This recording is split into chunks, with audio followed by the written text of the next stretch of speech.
चली चली चले चले चले चले चले कहानी, चले कहानी। रेडियो सिटी पर मैं आ गया हूं लेकर एक और कहानी चली कहानी में।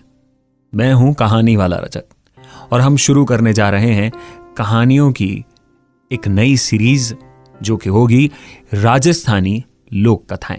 ये वो कहानियां हैं जो बरसों बरसों से चली आ रही हैं। कुछ कहानियों को तो कई 100 बरस बीत चुके हैं, फिर भी वो वैसी की वैसी हैं और ऐसी लोक कथाएं हिंदुस्तान के हर कोने में मौजूद रहती हैं।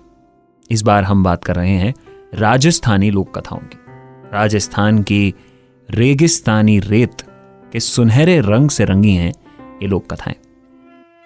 यूं तो राजस्थान की जो सुनहरी रेत है उसको अक्सर त्याग, बलिदान, वीरता के रंग से जोड़कर देखा जाता है। उसी रंग से रंगी कहानियों के बारे में जाना जाता है, लेकिन इस सुनहरी रेत में प्यार का लाल रंग भी मिला है। और ऐसी ही लोक कथाओं में छिपी प्यार की कहानी आज मैं आपके लिए लेकर आया हूं। यह कहानी है ढोला मारू की प्रेम कहानी। जैसे अलग अलग सभ्यताओं में अलग अलग जगहों पर प्यार करने वाले अलग अलग नामों से जाने जाते हैं। ये कहीं पर लैला मजनू कहलाते हैं, कहीं शिरीन और फरहाद, कहीं रोमियो और जूलियट, और राजस्थान में कहा जाता है इन्हें ढोला और मारू। राजस्थान की लोक कथाओं में बहुत सी प्रेम कथाएं प्रचलित हैं, पर इन सब में सबसे ज्यादा लोकप्रिय रही है ढोला और मारू की प्रेम कहानी। इस गाथा की लोकप्रियता का अंदाज इस बात से लगाया जा सकता है कि 8वीं सदी की इस घटना का नायक ढोला राजस्थान में आज भी एक प्रेमी नायक के रूप में याद किया जाता है। हर एक पति पत्नी की सुंदर जोड़ी को ढोला मारू की उपमा दी जाती है। यही नहीं, आज भी लोक गीतों में स्त्रियां अपने प्रियतम को ढोला के नाम से ही बुलाती हैं। ढोला शब्द पति का पर्यायवाची बन चुका है। राजस्थान की ग्रामीण स्त्रियां आज भी अलग अलग मौकों पर ढोला मारू के गीत बड़े चाव से गाती हैं। आइए कहानी की तरफ बढ़ते हैं। ढोला मारू की प्रेम कहानी। ढोला नरवर के राजा नल का पुत्र था। इसे इतिहास में ढोला या फिर सालह कुमार के नाम से जाना जाता है। यह हमारी कहानी के नायक के ही नाम है, क्योंकि ढोला मारू की कहानी राजस्थान, मध्य प्रदेश और देश के अलग अलग कई हिस्सों में अलग अलग नामों से सुनाई जाती है। ढोला का बचपन में ही विवाह कर दिया गया था। उसका विवाह जांगलू देश यानी बीकानेर के पुंगल नामक ठिकाने के स्वामी पंवार राजा पिंगल की पुत्री मारवणी के साथ हुआ था। बताया जाता है कि नरवर में जब अकाल पड़ा था तब राजा अपनी प्रजा के साथ रहने के लिए जांगलू देश यानी बीकानेर के पास पुंगल नामक स्थान पर पहुंच गए थे। तभी वहां के राजा की बेटी के साथ उन्होंने अपने बेटे के विवाह को करने का फैसला लिया था। ये उस समय की प्रथा थी और इस प्रथा को माना गया। जब नरवर में सब कुछ ठीक हुआ तो राजा वहां के लिए लौट पड़े, लेकिन अपने साथ अपनी 1.5 साल की बहू को ले जाना उन्होंने उचित नहीं समझा, क्योंकि मारवणी बहुत छोटी थी। इसीलिए शादी के बाद मारवणी को ढोला के साथ नरवर नहीं भेजा गया। ये वो दौर था जब एक दूसरे से मिलना, बात करना, जानना, ये सब कुछ इतना आसान नहीं था। एक जगह से दूसरी जगह जाने में कई बरसों का वक्त लग जाता था। इसीलिए मारवणी और ढोला बचपन में मिल नहीं पाए। धीरे धीरे ढोला की उम्र बढ़ने लगी और ढोला अपने बचपन की उस मारवणी को, उस प्यार को, अपने बचपन के ब्याह की बातों को भूल गया। बड़ा होने के बाद ढोला की एक और शादी की गई। इस बार जिनसे उसकी शादी हुई वो थी मालवणी। बचपन में हुई शादी के बारे में ढोला लगभग भूल चुका था। उधर जब मारवणी जवान हुई तो माँ बाप ने उसे ले जाने के लिए ढोला को नरवर से कई संदेश भेजे, लेकिन ढोला की दूसरी रानी मालवणी को ढोला की पहली शादी का पता चल चुका था। उसे यह भी पता चल गया था कि मारवणी एक बहुत ही खूबसूरत स्त्री है। उसकी खूबसूरती और यौवन के चर्चे देश के कोने कोने में फैलने लगे। उसके जैसी खूबसूरत राजकुमारी कोई और हो ही नहीं सकती। इसीलिए ढोला की पत्नी मालवणी उसे अब ईर्ष्या की नजर से देखने लगी और इसी के चलते राजा पिंगल ढोला को अपनी मारवणी को ले जाने का कोई भी संदेश जब भेजा करते तो वो संदेश ढोला तक पहुंचने नहीं दिया जाता। यहां तक कि संदेश वाहकों को भी मार दिया जाता था। उन्हें मरवाने का काम रानी मालवणी खुद करवाती थी, ताकि ना संदेश वाहक लौटेगा और ना ही संदेश ढोला तक पहुंचेगा। उधर मारवणी के अंकुरित यौवन ने अपना रंग दिखाना शुरू कर दिया था। वो तो बचपन से लेकर जवानी तक दिन गिन रही थी कि कब वो अपने प्रियतम ढोला तक पहुंचेगी। एक दिन उसके स्वप्न में अपने प्रियतम ढोला के उसने दर्शन किए। उसके बाद वो ढोला के वियोग में जलती रही। उसे लगा कि उसके ढोला को कोई उससे दूर ले जा रहा है। उसका प्यार उसे अंदर से कचोटने लगा। परेशानी चारों तरफ खड़ी हो गई। अपने प्रियतम की याद में वो जीवन से विरक्ति की ओर बढ़ने लगी। उसने न खाने में रुचि रखी और ना ही किसी और काम में। उसका हाल दिन ब दिन खराब होता जा रहा था। तब उसकी मां ने राजा पिंगल से ढोला को फिर से संदेश भेजने का आग्रह किया। इस बार राजा पिंगल ने सोचा कि संदेश वाहक को मालवणी मरवा डालती है। यही तो बात है कि संदेश वाहक वहां तक पहुंचता नहीं और लौटता भी नहीं। कोई ना कोई साजिश जरूर है। इससे बचने के लिए क्यों ना इस बार किसी चतुर ढोली को नरवर भेजा जाए, जो गाने के बहाने ढोला तक संदेश पहुंचाकर उसे मारवणी के साथ हुई उसकी शादी की याद दिला सके। यह एक बहुत ही कठिन काम था और किसी भी इंसान को सौंपने से पहले कई बार सोचना जरूरी था।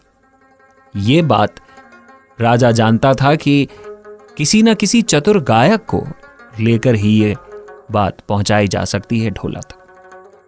हम उस दौर की बात कर रहे हैं जिस दौर में कथाकार कई हुआ करते थे। ये कथाकार कहानियां सुनाने का काम करते थे। गांव गांव घूमते अपने गानों, शब्दों और संगीत में कहानियां पिरोते और अलग अलग गांव तक पहुंचाते।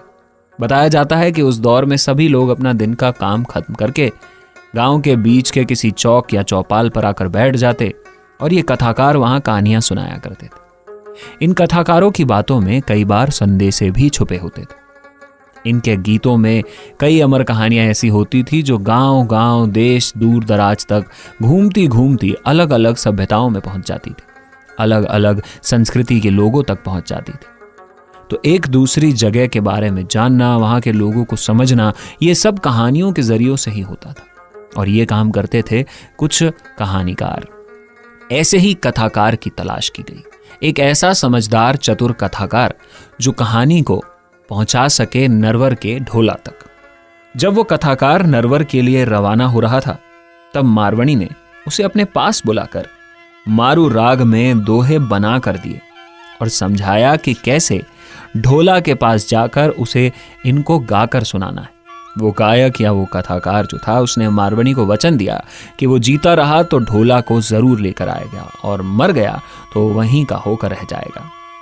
वो चतुर कथाकार याचक बनकर किसी तरह नरवर में ढोला के महल तक पहुंचने में कामयाब हो गया। रात होते ही उसने ऊंची आवाज में गाना शुरू किया। उस रात बादल छा रहे थे।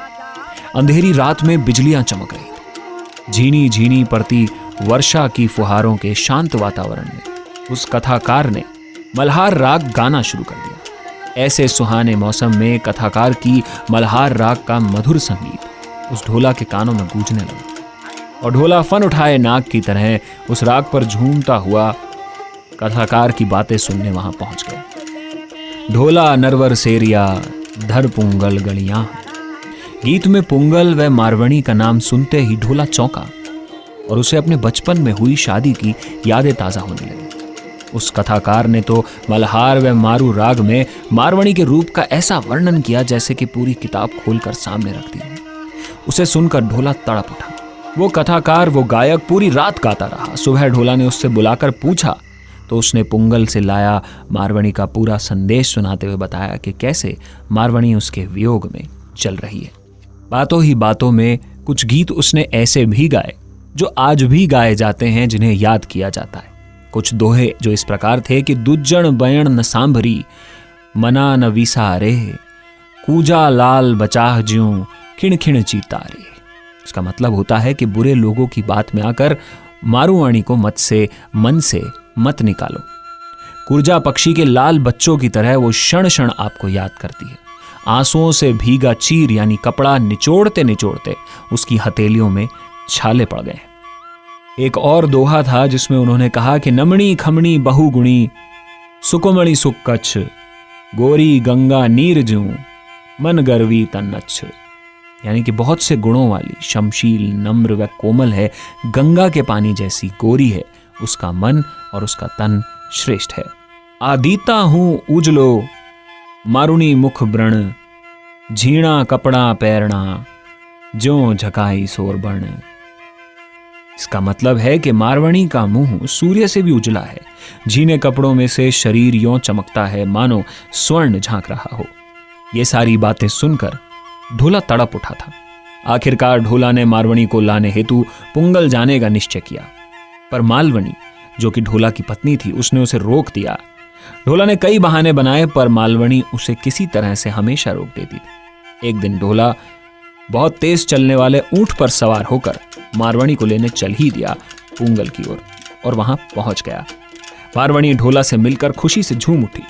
दोनों ने पुंगल में कई दिन बिताए और एक दिन ढोला ने मारवणी को अपने साथ ऊंट पर बिठाकर नरवर जाने के लिए राजा पिंगल से विदा ली।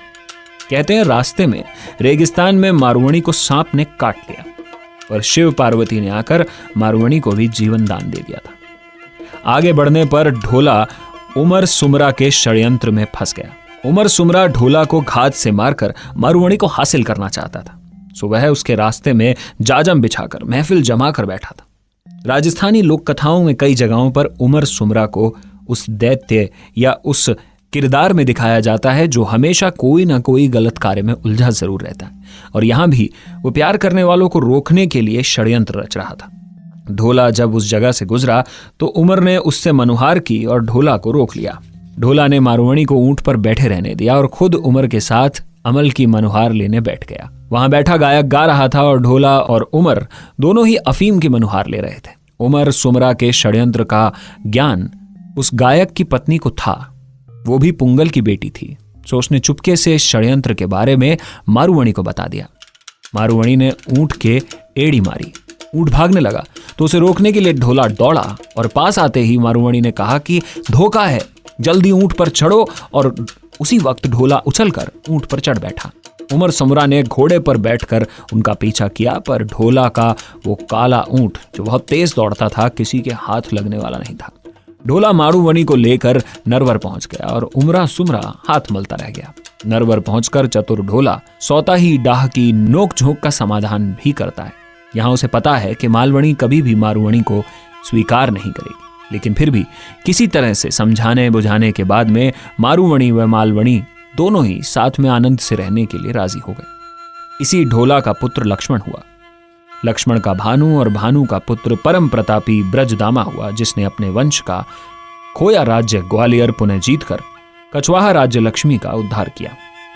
आगे चलकर इसी वंश का एक राजकुमार दुल्हे राय राजस्थान आया, जिसने मांची, भंडारेज, को, झोटवाड़ा आदि के मीणों को मारकर अपना राज्य स्थापित कर लिया।